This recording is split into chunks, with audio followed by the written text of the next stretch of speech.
that part represented speaks to like what we talk so much about, how there's obviously intertwining between Asian and Black culture in like the United States. Asian people in our communities that own like beauty supply stores or that have like restaurants or whatever, which is like helping in the sense that like you're providing resources to like this community.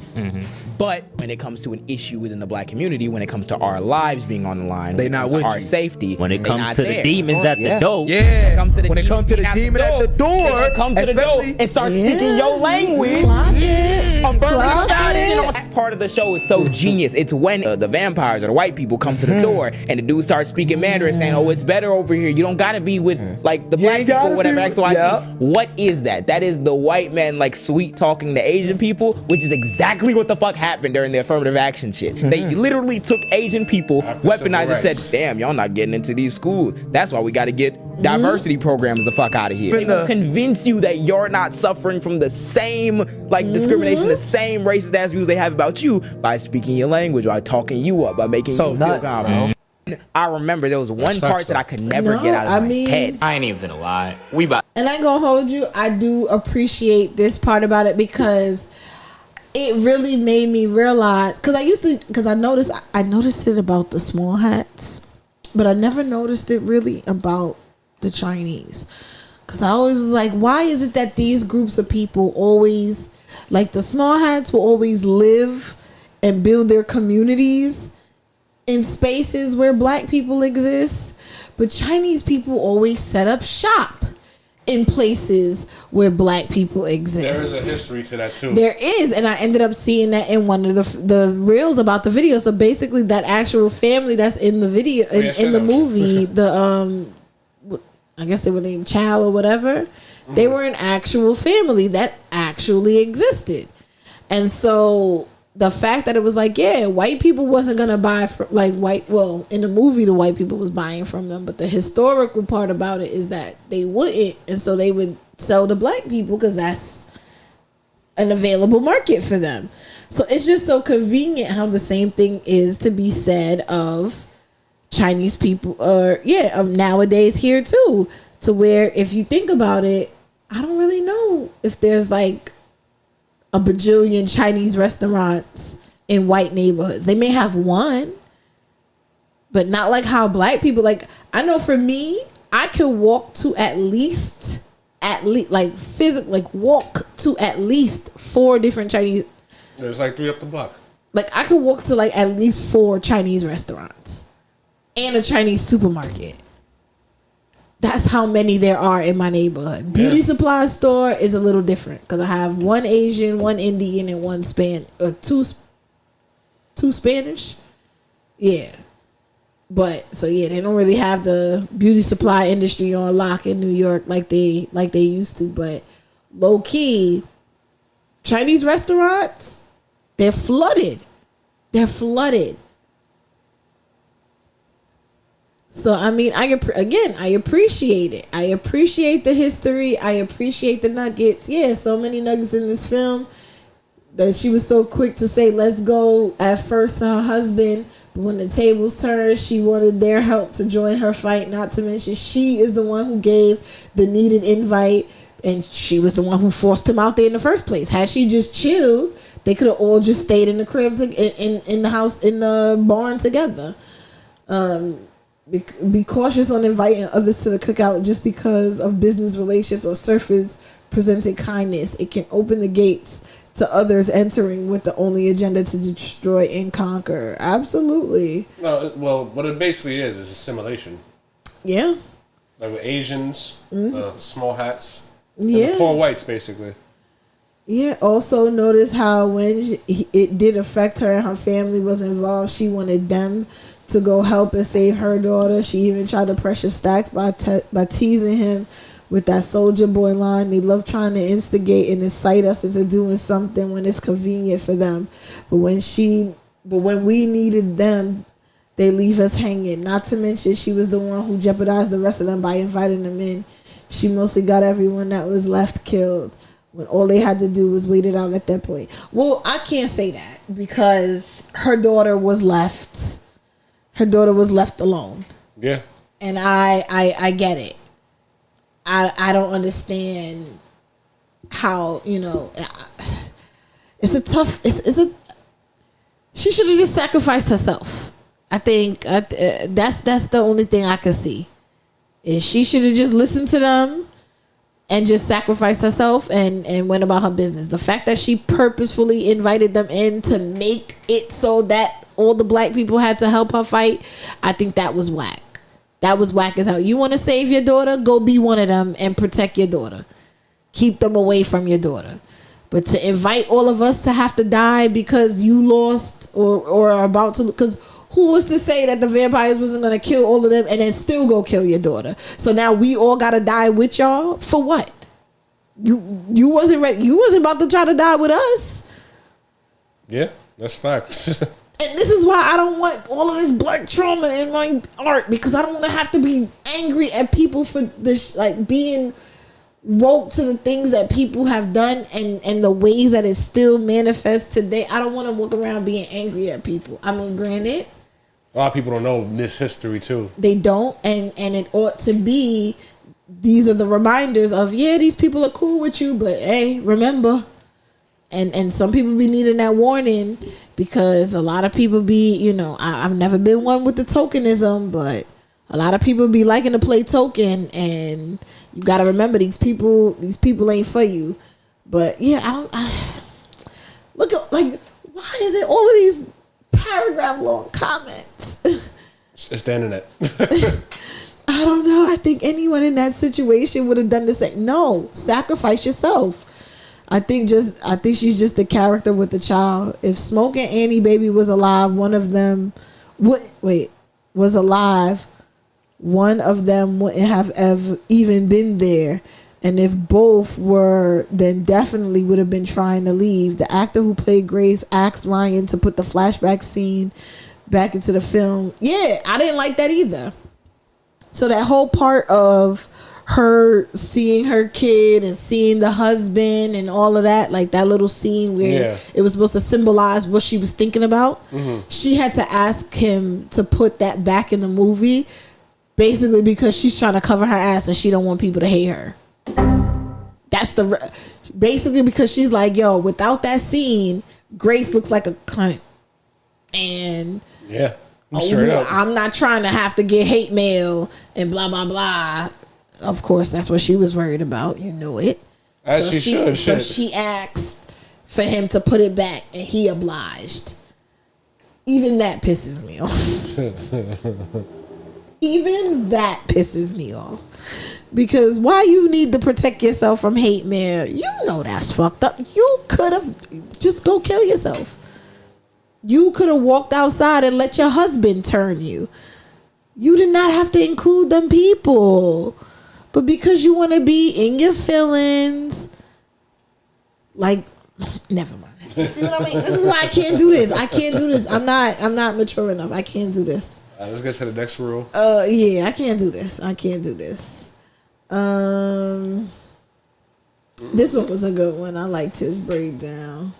Ryan Coogler is deceiving people with sinners. He got concept artists to build a black classical art aesthetic. But there's something else he's keeping secret, and it's hidden in the plot without people realizing it. Remember the scene where music summons the ancestors? That also happens in a play called The Piano Lesson. I do remember that. August Wilson. Remember the villain saying black songs were so powerful he wanted to steal them? That is the plot of August Wilson's Ma Rainey's Black Bottom, which we know was seen by Ryan Coogler and Michael B. Jordan because the film adaptation was the final performance of Chadwick Boseman. Why would Ryan Coogler incorporate all of these elements into Sinners? Because he's tricking his viewers into reading more black literature. Sinners is not a movie. It's a black history curriculum. Let that sink in. Ryan Coogler is basically. I do like that. This I was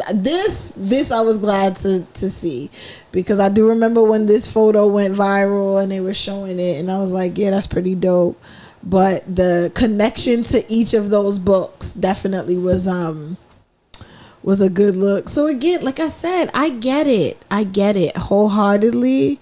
I get it. And I will say, I feel like that, and I think I said it in the theater that day too. What? The scene with the music, I feel like it could have been mixed a little better. I feel like y'all could have really like made up, like when I say a mix, like I could, because I was trying to listen for it. Like I was trying to listen to the cohesiveness of the songs transitioning from one genre to the next. There's a producer that could have did it. Who could have did that? Who could have did that?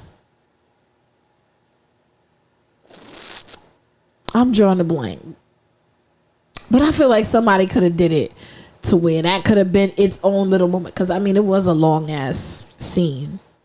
You know, no tea, no shade. It was a long-ass scene. So at least I feel like it could have been a more cohesive transition from one genre to the next, one song that was playing to the next, just the same way how they intertwined them into that shot of like just dancing in the barn, and you see one person, you know, one piece of music transition to the other one throughout the barn, and how the camera was moving and it was just one long shot. Yeah. I thought that was done really, really well. I just needed the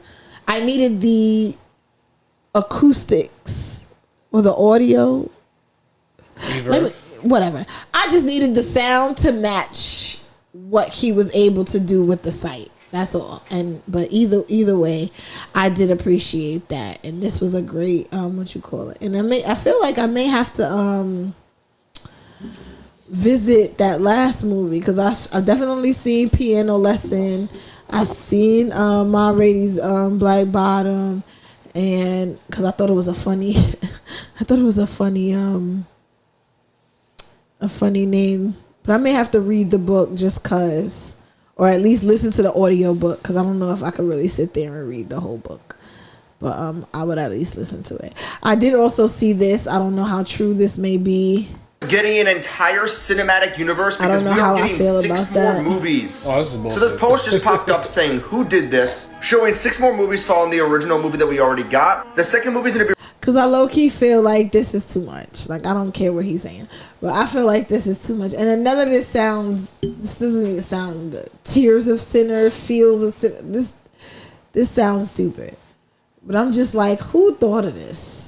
I saw a blue check, so I was like, who is promoting this freakery? You will not share fake news. I kind of got lost after you said Lime Rock, but how did I hear that they're possibly making a series? I mean, I don't know. I don't think so. We shall see. The guy is the director. Oh, he on his Marvel shit. Yeah. I don't know. It's just, why would people take time to make some stuff like that? Like, that seems like... Some people don't be going outside and be on the internet all day. Oh, I definitely do want to talk about this 100 Men versus Gorilla shit.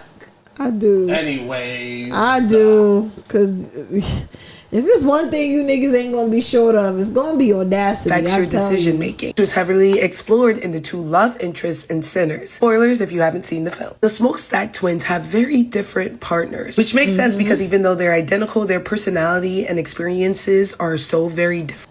Even though, did she realize that she used the same picture for both of them? Like, I don't think she meant to do this.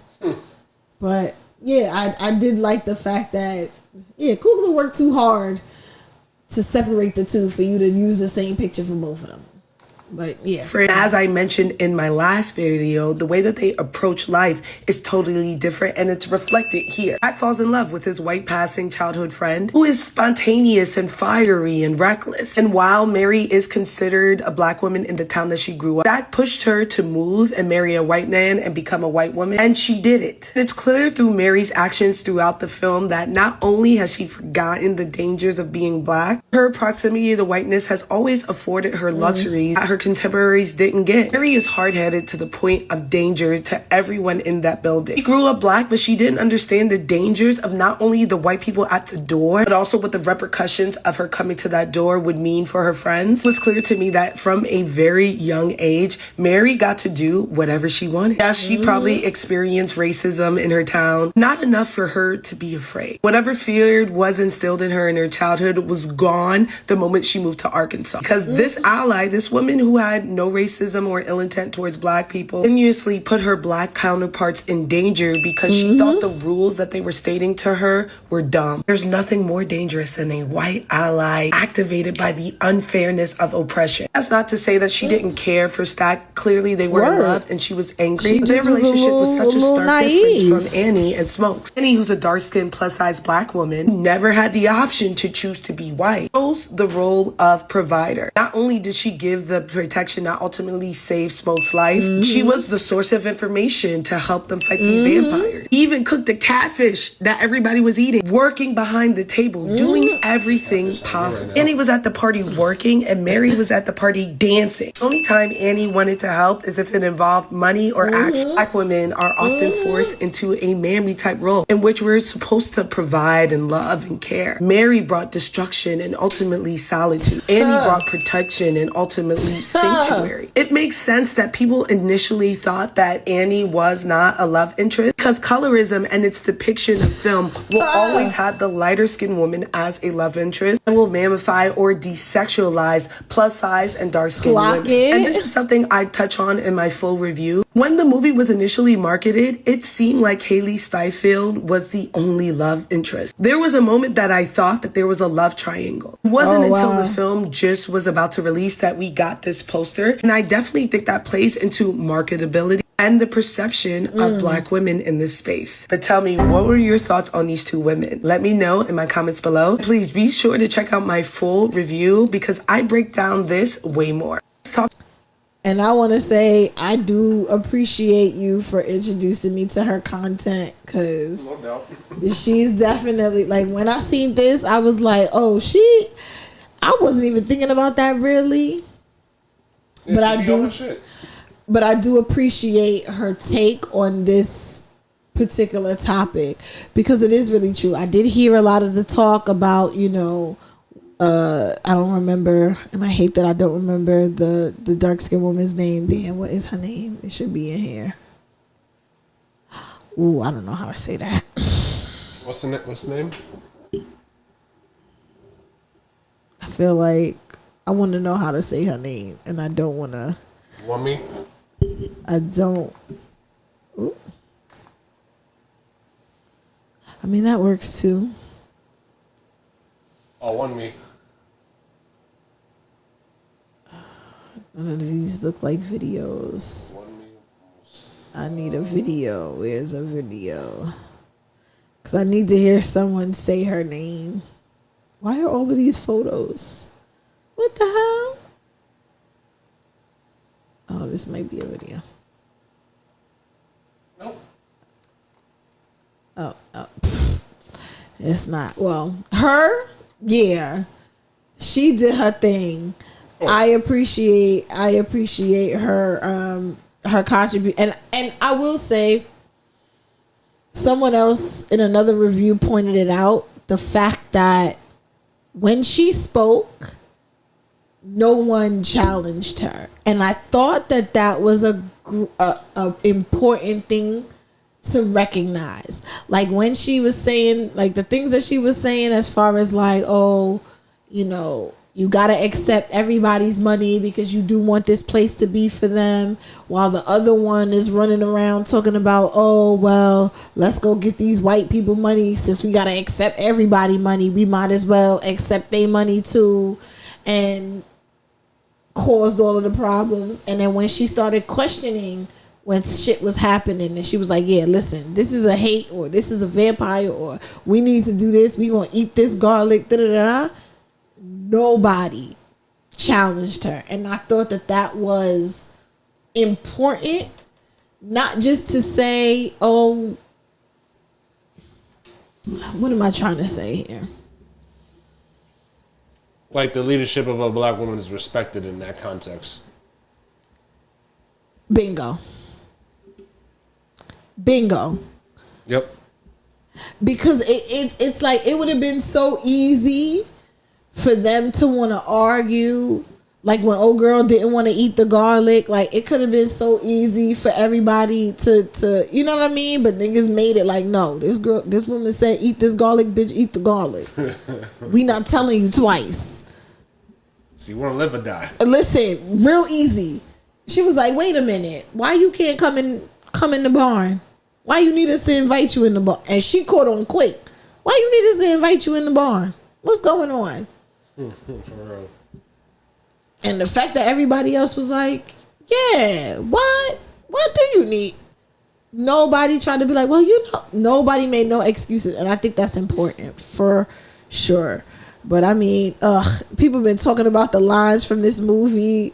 They've been talking about how it's all type of freaking it. And I didn't even really think about it like that, except for That's crazy. You know what's crazy? Pearline is the mayor of Gotham City in the Batman movie. Oh, is she? Yeah. Oh, that's crazy. She's a black mayor and Penguin. She's terrible. She was terrible in this movie because wasn't she supposed to be married? Yeah, she was a married woman. Married woman. So that nigga preacher boy was so sprung. He was eating sweaty Mary coochie. Yep. Yikes. Yeah, I mean he was young, but damn, that's wild. That was music that made him do it. Nah. Well, no, because funny enough, there was another review that I ended up watching where they were saying how there was a difference between the two songs that they performed. His song was more about, his song was more uplifting, beautiful, blah, blah, blah. Her song, and she's supposed to be the married woman of God, her song was more about dancing with the devil, being wrong, being bad, like. And I had to think about it like, oh shit, word. Like, that is interesting that y'all bring that up. Like, that's a great freaking point. And she was. So I wonder, I'm trying to think, for all of the characters, what was each of their sins? Because for the movie to be called Sinners, I mean, probably all the 7 deadly sins. Because I know hers is, her sin is infidelity. Clearly, that's why she died. I guess she didn't really die because of the, damn, I don't know which one. Lust. I don't know which, you think it's lust? Yeah, lust. Oh yeah, that's a deadly sin. Okay.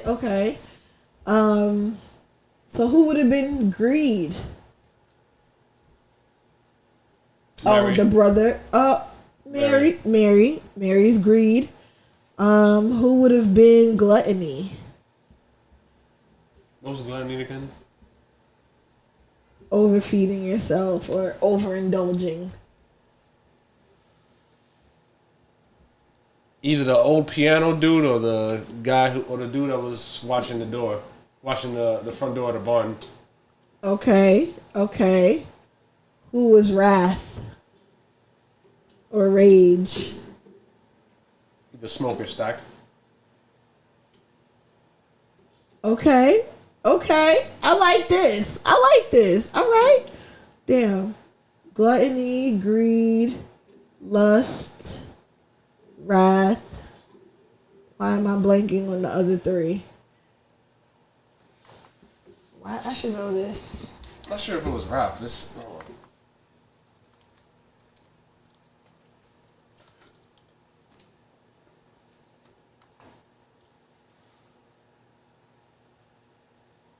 Oh, it is wrath. Envy, pride. Okay, yeah, envy.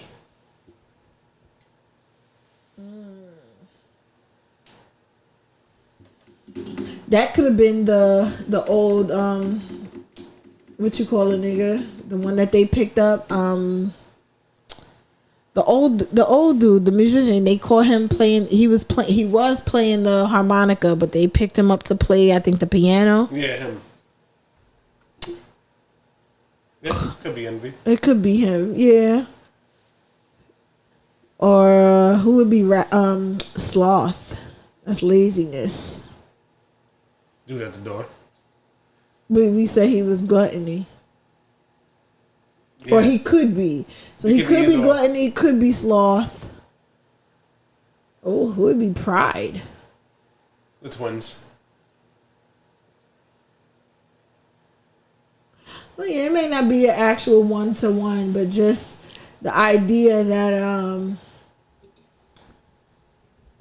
everybody who died, everyone who ended up being turned, not who died, everybody who ended up being turned represent one of the sins. I thought that was a pretty good connection. Again, I appreciate this movie for all of its layers and for everything that was done. I truly do. I just am hoping that a black person comes out with some black shit where it could just be black. It could just be black vampires.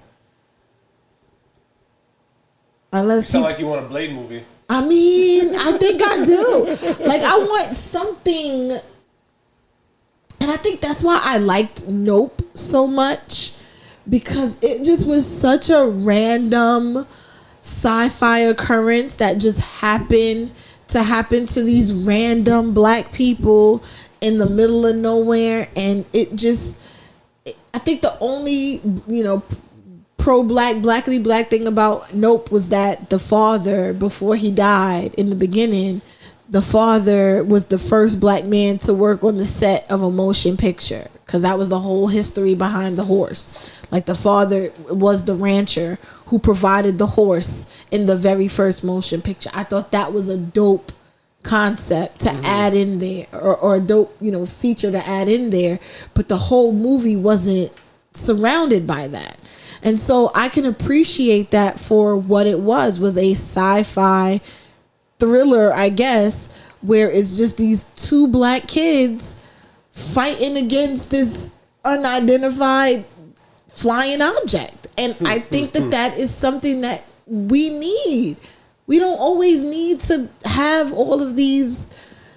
This ain't for everybody. And I think that's what my thing is that shit like this ain't for everybody. Because watching this movie get critiqued by random white people that just was like, oh, it's just another From Dusk Till Dawn. It's just one dude said it was From Dusk Till Dawn meets Django. This is no, but there are white people at work that fucks with it though. You heard? What you saying? No, I'm saying there's white people who really fuck with it as a film and shit. Okay. Like they're definitely out there. Like the ones that saying that shit, they don't know shit about movies. Clearly, I mean, some people just say shit just to be, facetious. But yeah. I just am saying, like, when we continuously parade, essentially, I don't even want to say black trauma. It is black history. When we continue to show these things about black history, it's kind of like we're still and always saying, yes, this, I don't know, maybe it's a way to try to say that it doesn't hurt us anymore. I don't know what it could be, but it keeps people aware, because a lot of black people don't know the history. These white people don't care. They're just gonna dismiss it. I'm saying they don't matter in this case. I'm saying the ones they don't. You're right. Saying the black people who take it in for what it is. You're right. You're right. It ain't for them. You're right. I'm saying white people who know film, they're gonna fuck with this movie for sure. You're right. I just would be remiss if I didn't share my actual thoughts and the actual things that I think about it. Yeah. I just did, again, like I said, I've watched so many reviews. So much has already been said. You know what I mean? Like, so much has already been said. So I felt safe enough to be like, all right, well, everybody else has said how great it is. Yes, I agree. Everyone else has said they get the symbolism. Yes, I agree. However, me, myself, I still have my notes. Yeah. I do want to watch it again, though. Like I said, I'll put it on, but I don't know how intently I'll watch it. It's kind of like, I could sit and intently watch Nope again. I can intently sit and watch Us again. Yeah. I can watch those again. I don't know if I can watch this again.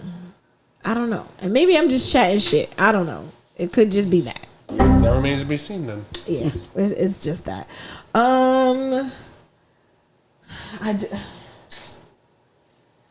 A part of me wanted to talk about Shannon Sharp, but that was when we were supposed to do the show on Sunday. We'll hold out for Sunday. No, I don't want to. I'm talking about Sunday that passed. I mean, this coming. Well, I don't want to talk about it this coming Sunday. Oh boy. Cause it's just like, I don't know what it is to say. I don't know what it is to say. Fucking moron. Listen, find your wife and save your life. That's all I got for niggas all 2025. That's all I got. Find your wife and save your life. That's it. You better stick with one, fellas. That's it. Because I don't know what y'all want. It's the same story. How many different times is this gonna happen? How many different times? You know, people mean, oh, he was set up. I'm like, stop it. I mean, no. Why are you letting a 19, 20-year-old tell you, I want you to put a big black baby in me? That's gross. Like, why do you want a child talking to you like that as a 54-year-old man? I mean, why? No key to somebody mentioned this. Like, it was at this moment that he knew he fucked up. Like, you should know, but like, why would you want her talking to you like that? I mean, somebody mentioned this. I forgot who. They were saying that like there's certain black men that get off on being sexualized by white women. I think I did see that. I think that that should be in my. Why is that not in my saves? Mm-hmm. I do believe I saved that. Oh, was it this?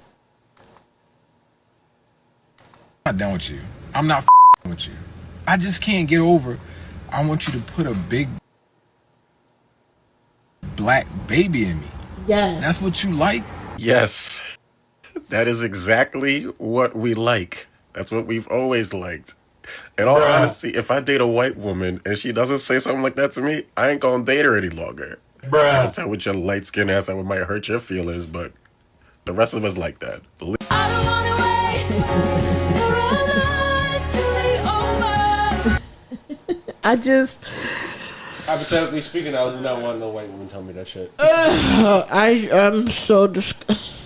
Hypothetically, emphasis on hypothetical. Well, why would it be hypothetical? Because I'm not dating a white woman. Fuck out of here. Like, I know that's fucking right. like, I know that's fucking right. Black queens forever, snow bunnies never. No, he's like, you know how much I despise that man. But yes, accurate. Like, even though I still think he snowboards, like. I'm joking. Nah, I'm pretty sure a white girl would have came out by now if he was. I'm pretty sure a white girl, a white girl would have exposed him. Well, I don't know. He don't got money. Like, he don't got 100. So here's the thing, right? Yeah, baby mom was exposing him, so. So here's the thing. From what I've understood about the whole situation is she was already planning to get bread out of him. But because I guess apparently she found out that he was getting ready to sign a contract or whatever. He was getting $100 million. Mm-hmm. When that announcement came out is when the lawsuit came out. That's funny. The lawyer was gonna Shannon's lawyer was gonna settle for $10 million. $10 million. That was the settlement. So one is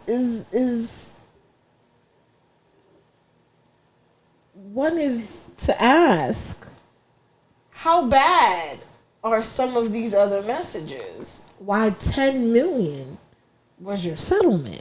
The crazy part is a lawyer, her lawyer, try to shake down Jay-Z, which is funny. I mean, this is the MO, yeah, but this shakedown is more accurate than that one.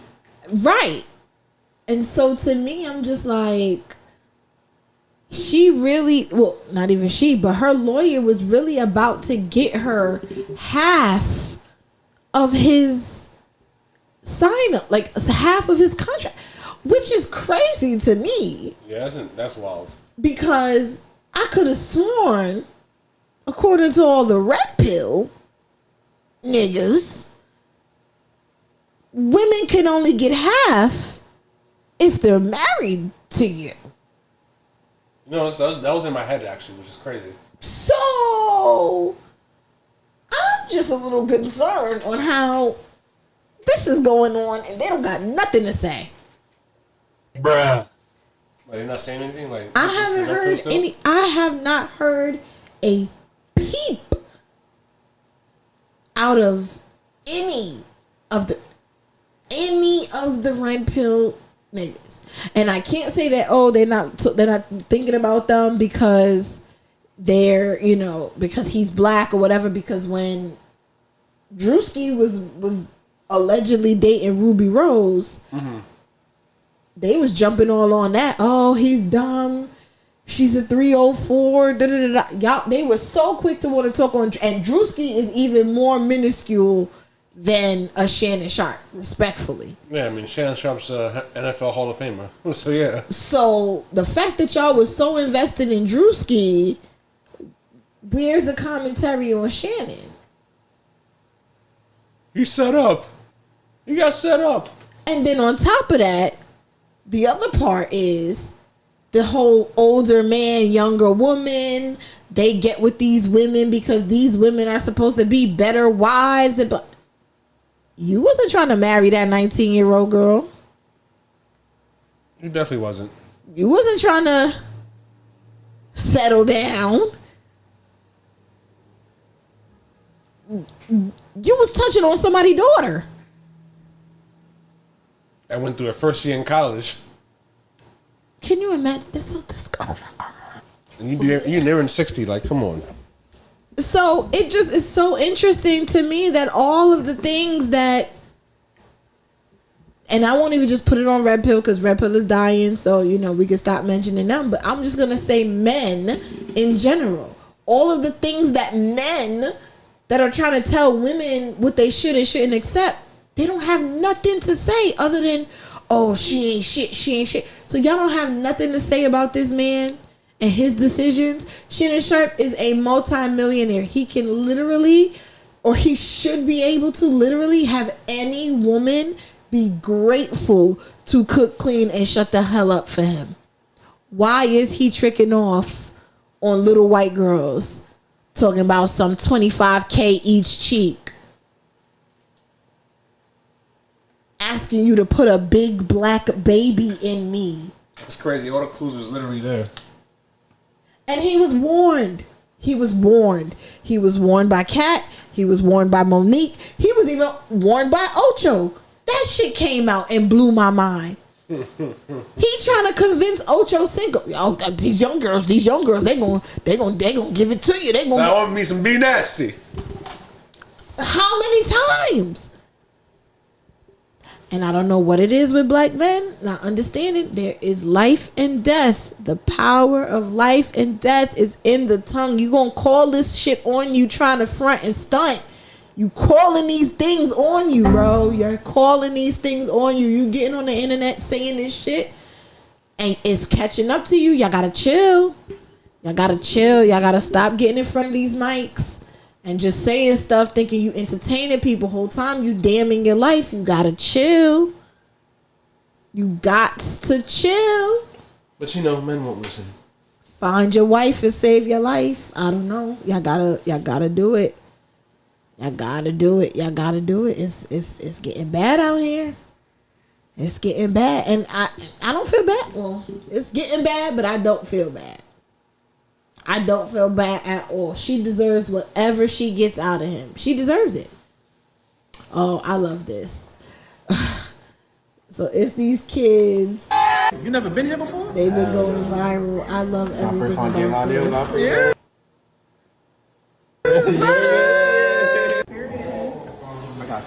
They just be doing stuff. So don't zoom in too much. They just be doing stuff with each other, and I think it is the best thing ever. Young black kids creating wholesome content. They're not harassing nobody. They're not in the street acting up.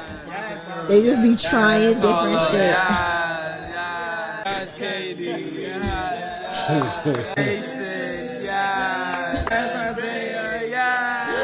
I think it's so cute. And they just be doing stuff like they went to Pilates, they did puppies and yoga. I just love it. I love everything about this. They was acting like baddies? No, they just been trying stuff. The nail thing, yeah, they was kind of dragging it. for sure. But for everything else, they just men be doing getting stuff. men getting manicures is nothing wrong with that. When the last time you got a manicure? I don't need one. Oh, excuse the hell out of me. A pedicure. But yeah, they just be trying stuff, and I love this for them. Like, it's the cutest thing I've ever seen. And I forgot which. I think the first one was they tried matcha, and then they just kept going. Hope he's in yoga. It's so cute. It's so cute, and they just doing stuff. It's adorable. Find that back heel on the ground, or you can keep it square. And I think it's dope because they're highlighting these different businesses. So it's just like, yeah, let us come to your class for free. Let us, experience some shit. It's so cute. And this one, they were salsa dancing. This was one of the ones I liked the most. Hey. They had a whole little routine for them. I thought that was so cute. They about to break it down. Come on, internet, be real. Hey, yo, don't piss me off. It's so cute. I think this is adorable. So yeah, I feel like he's gonna. Oh yeah, they went to Sephora and bought iMac. So they just been doing random stuff, like, and I love everything. Wow, 106 followers. They really did they big one. I can't go to the page. Open the fucking page. You help me, nigga. Yo, what is wrong with these things? But I love it. So yeah, his mom is his agent. I do believe he's like trying to be a model or something. Yeah, he's a model. So this is how, he's been getting people to look at his page. And I think this is the dopest shit. And I think this is so great for him. I don't know. This is so dope. That's cool. So yeah, how to show a little black boy joy. Now he a project baby. Hold on. I was born an underdog. The shortest, the smallest. My brother called me the softest, but all that got a talk left Reebok? a chip on my shoulder. And that summer, 2020. I Oh, so decided he it was time to been put lit. some respect on my name. Okay. I ain't know all I grew up on this. this block, raised by the people in it. And this lady right here, my mom. Have fun. Hurry up, Slowpoke. How you gonna have something like that? I was cool with all the kids on the block, but they were always bigger, faster, stronger. Oh, this is like a Except for this kid real right here, man, short what- film. What he didn't have in game, he had in hustle. This year, man, he decided to organize a ball tournament down the block from my house. The prize was the newest Iversons, which I knew I could never afford no matter how many errands I ran for my mama. I knew I had to win those kicks. Before I knew it, the whole block was talking. I was born an underdog. Oh, The wow. shortest, Like, the this is smallest. I might have to watch this. Oh, and he put the whole thing up. I did not see No all left. of this. I tried to tell him, gang. Oh, my. Heard you. Okay. I did not know. I mean, listen, people don't just go, you don't just hit this level of social media success out of nowhere. He's been working. What's his earliest photo? 2020. Good for him. Good for him. But yeah, I think the very first one I saw was them drinking matcha. And, they got rid of it. But yeah, the first one I saw was matcha. Then it was the trampoline at Sephora. But yeah, I thought this was so cute. Had to share a little black boy joy. I don't knock it. So we got for tonight? Oh, you ready to go? Say less. Yeah, I guess we done since you done. Last words? Go see Sinners. Word. And fuck Hollywood. Word. Facts. And on that, I guess good night. Peace.